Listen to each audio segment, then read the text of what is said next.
അവരുടെ മുഖത്ത് നീ പുഞ്ചിരി കൊടുക്കണേ അല്ലാ. അല്ലാഹുവേ, മയ്യത്ത് കാണുന്നവർ മുഴുവനും മരിച്ചാൽ ഇവൻ മരിച്ചതുപോലെ മരിക്കണമെന്ന് പറയണേ അല്ലാ. പടച്ചവരേ, നിന്റെ പ്രവാചകനെ സ്വപ്നം കാണാൻ ഭാഗ്യം നൽകണേ അല്ലാ.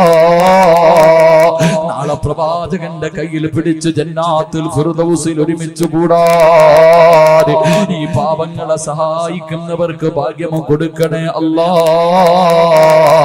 ഈ സദഖ അതിനൊരു സബബാക്കണേ റബ്ബി. അല്ലാഹു കബൂലാക്കുമാറാകട്ടെ, അല്ലാഹു സ്വീകരിക്കുമാറാകട്ടെ ഇൻഷാ അല്ലാഹ്. അപ്പൊ രണ്ടാമത്തെ വിഭാഗം ജീവിതത്തിൽ സുന്നത്ത് ചെയ്യുന്നവർ. അല്ലാഹു ഭാഗ്യം നൽകി അനുഗ്രഹിക്കുമാറാകട്ടെ, അല്ലാഹു ഭാഗ്യം നൽകി അനുഗ്രഹിക്കുമാറാകട്ടെ. എന്റെ പ്രിയമുള്ള സഹോദരങ്ങൾ, നിർത്താറായിട്ടാ ഇൻഷാ അല്ലാഹ്. അൽഹംദുലില്ലാഹ് 11:15 11:30 നിർത്താമെന്ന് പറഞ്ഞു. വാക്ക് പറഞ്ഞാൽ പാലിക്കണം, വാക്കു പറഞ്ഞാൽ പാലിക്കണം. പാലിച്ചില്ലെങ്കിൽ വലിയ പ്രയാസമാണ്. അല്ലാഹു നമുക്ക് വാക്കു പാലിക്കാൻ ഭാഗ്യം നൽകി അനുഗ്രഹിക്കുമാറാകട്ടെ. ദുആ ചെയ്തൂടെ? നിങ്ങൾ ഇരുന്ന ഒരു ഇത്തിരി നേരം കൂടെ പറയില്ലെങ്കിൽ ഞാൻ ദുആ ചെയ്യും. എന്ത് വേണം? മണിയർ രഹസ്യമൊന്നും അല്ലല്ലോ. EP ഉസ്താദൊക്കെ വഴുതു പറഞ്ഞ എല്ലാരും കേൾക്കാനിരിക്കും, നമുക്ക് പാസാൻ പറ്റുമല്ലോ. എന്ത് വേണം? പറയണോ ഇരിക്കോ? ദുആ ചെയ്യണോ ഇരിക്കോ? പറയണം.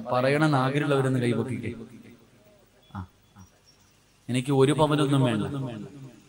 പെൺകുട്ടികളെ കെട്ടിക്കാൻ 1 പവനൊന്നും വേണ്ട. ഞാൻ 1 ഗ്രാമേ ചോദിക്കത്തുള്ളൂ. ഒരേ 1 ഗ്രാം.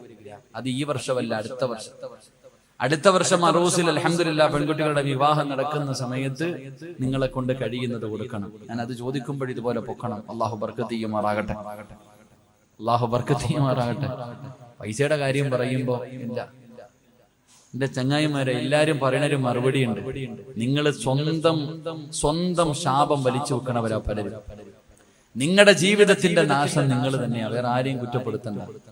എല്ലാവരോടും ചോദിക്കും പൈസയുണ്ടോ? ഇല്ല ഉസ്താദ്. കൈ വെച്ചിട്ട് പറയില്ല. നോട്ട് നിരോധനം വന്നു, ആകെ ഒന്നുമില്ല. ആരാ പറഞ്ഞ? എല്ലാ എണ്ണത്തിന്റെ കയ്യിലും ലക്ഷങ്ങൾ ഇരിപ്പുണ്ട്. 2000-ന്റെ നോട്ട് മോഡി സാറ് നിർത്തി. ബാങ്കിലോട്ട് പോകുന്നൊന്നും തിരിച്ചു വരുന്നില്ല. അത് കാരണം ഇപ്പൊ വീട്ടിൽ വെച്ചിരിക്കുക.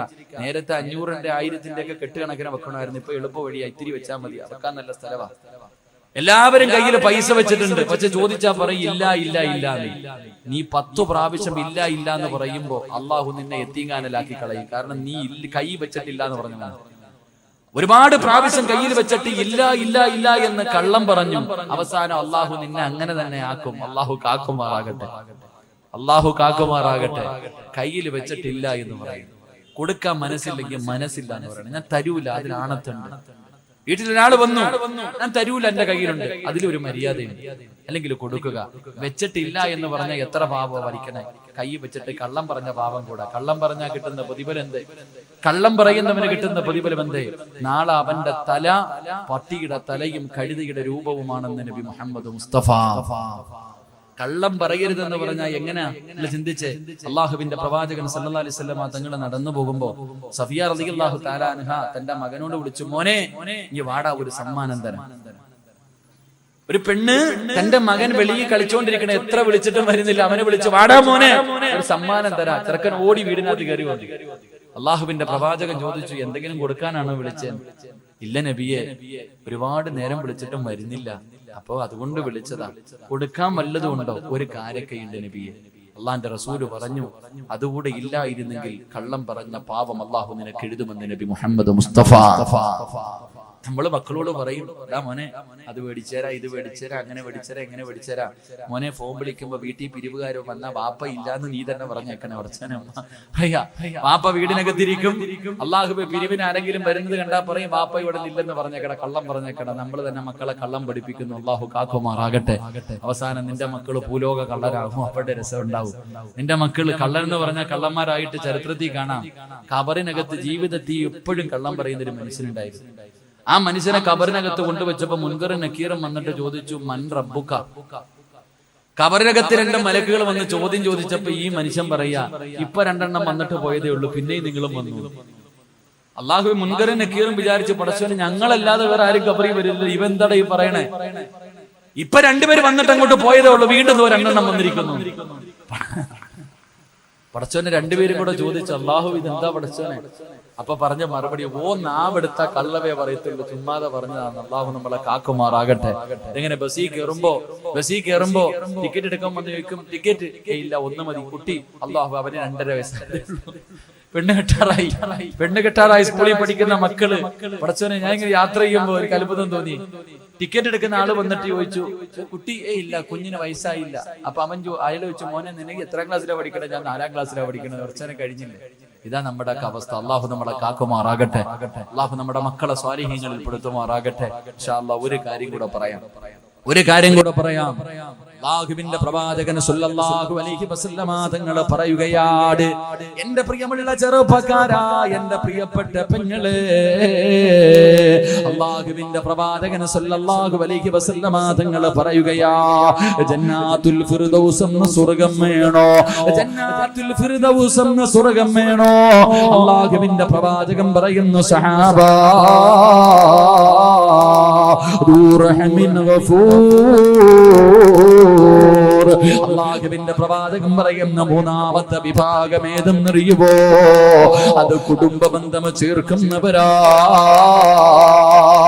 തന്റെ ഉപ്പാരെയും ഉമ്മാരെയും സ്നേഹിക്കുന്ന മക്കളാ, മാതാപിതാക്കളെ സ്നേഹിക്കുന്ന മക്കളാണ്, അവരെ ബഹുമാനിക്കുന്ന മക്കളാണ്, അവരെ ആദരിക്കുന്ന മക്കളാണ്, അവർക്ക് നൽകേണ്ട പരിഗണന നൽകുന്ന മക്കളാണെന്ന് അല്ലാഹുവിന്റെ റസൂല് പഠിപ്പിക്കുമ്പോ, എന്റെ പ്രിയമുള്ളവരെ, മാതാപിതാക്കളോട് സ്നേഹമുള്ള എത്ര മക്കളാ ഉള്ളത്? ഉമ്മാനെ ചീത്ത വിളിക്കുന്ന മക്കളുണ്ടല്ലോ, ഉമ്മാനെ തല്ലുന്ന മക്കളുണ്ടല്ലോ, കിളവി നീ മിണ്ടരുതെന്ന് പറയുന്ന മക്കളുണ്ടല്ലോ, സ്വന്തം ഉമ്മാനെ ഭീഷണിപ്പെടുത്തുന്ന മക്കളുണ്ടല്ലോ, സ്വന്തം ഉമ്മയോടും വാപ്പയോടും നിസാര കാര്യത്തിന്റെ പേരിൽ പിണങ്ങി നടക്കുന്ന ചെറുപ്പക്കാരാ, എങ്ങനെ കഴിയുന്നു മോനെ? എങ്ങനെ കഴിയുന്നു മോനെ? നിന്നെ ഗർഭം ചുമന്ന, നിന്നെ മരണവേദനയുടെ വേദനയും നൊന്ത് പ്രസവിച്ച ഉമ്മാനെ വേദനിപ്പിക്കാ, സ്വന്തം ഉമ്മയോട് പിണങ്ങിയിട്ട് ഒരു രാത്രി ഉറങ്ങാൻ എങ്ങനെ കഴിയുന്നടാ? എന്റെ പ്രിയപ്പെട്ട ചെറുപ്പക്കാരാ, വേണ്ട മോരെ, ഉമ്മാന്റെ മനസ്സ് വേദനിപ്പിക്കല്ലേ, ഉമ്മാന്റെ കണ്ണുനീര് വാങ്ങിവെക്കല്ലേ. അല്ലാഹുവിന്റെ റസൂല് പറഞ്ഞു, ഉമ്മായുടെ മനസ്സ് വേദനിപ്പിക്കുന്നവൻ അല്ലാഹു കൊടുക്കുന്നത് ദുനിയാവിൽ വെച്ച് തന്നെയാ. ഉമ്മാന്റെ മനസ്സ് വേദനിപ്പിക്കുന്ന മക്കള്, ആ മക്കൾക്ക് അല്ലാഹു ശിക്ഷ കൊടുക്കുന്നത് ദുനിയാവിൽ വെച്ച് തന്നെ കൊടുക്കുമെന്ന് അഷ്റഫുൽ ഖൽഖ് നബി മുഹമ്മദ് മുസ്തഫ. ഉമ്മയാരെന്നറിയുവോ ചെറുപ്പക്കാരാ? നിന്റെ ഉമ്മാന്റെ കാൽച്ചുവട്ടിലാ സ്വർഗം കിടക്കുന്നത്. നിന്റെ ഉമ്മയുടെ കാൽച്ചുവട്ടിലാണ്. അല്ലാഹുവിന്റെ റസൂലിന്റെ മുന്നിൽ ഒരു സഹാബി ചെന്നു, യാ റസൂലല്ലാഹ്, എനിക്ക് ഏറ്റവും കൂടുതൽ ബാധ്യത ആരോടാ നബിയേ? നിന്റെ ഉമ്മയോടാ, നിന്റെ ഉമ്മയോടാ, നിന്റെ ഉമ്മയോടാ. 3 പ്രാവശ്യം ഉമ്മ എന്നാ പറഞ്ഞത്. 4ാമതാണ് വാപ്പയുടെ പേര് പറഞ്ഞത്. കാരണം എന്ത്? ഗർഭം ചുമന്നതു 10 മാസം തള്ളയാ, പ്രസവിച്ച വേദന തിന്നതും അവർ തന്നെയാ, പാലൂട്ടി നിന്നെ വളർത്തലും അവരാണ്. ഈ 3 കാര്യം ഉപ്പയിൽ ഒഴിവാട്. ഗർഭം ചുമന്നത് ഉമ്മയാട്, നൊന്ത് പ്രസവിച്ചത് ഉമ്മയാട്, പാല് തന്നത് ഉമ്മയാട്. പടച്ചവനെ, നിന്റെ പ്രിയപ്പെട്ട ഉമ്മാനെ കുറിച്ച് നീ എപ്പോഴെങ്കിലും ഒന്ന് ചിന്തിക്കാറുണ്ടോ? നിന്റെ ഗർഭം ചുമന്ന സമയത്ത് അല്ലാഹുവേ, ആരെങ്കിലും ഒരു മനുഷ്യർ നിന്റെ തോളിലേക്ക് കൈയൊന്നെടുത്ത് വെച്ചാ ഒരു 10 മിനിറ്റ് കഴിയുമ്പോ നീ പറയും, എന്റെ തോളിൽ നിന്ന് കൈയെടുക്കാ. നിനക്കത് ഇഷ്ടപ്പെടൂല. 9.5 മാസം നിന്റെ ഉമ്മ വയറ്റത്ത് ചുമന്നുകൊണ്ട് നടന്നു മോര്.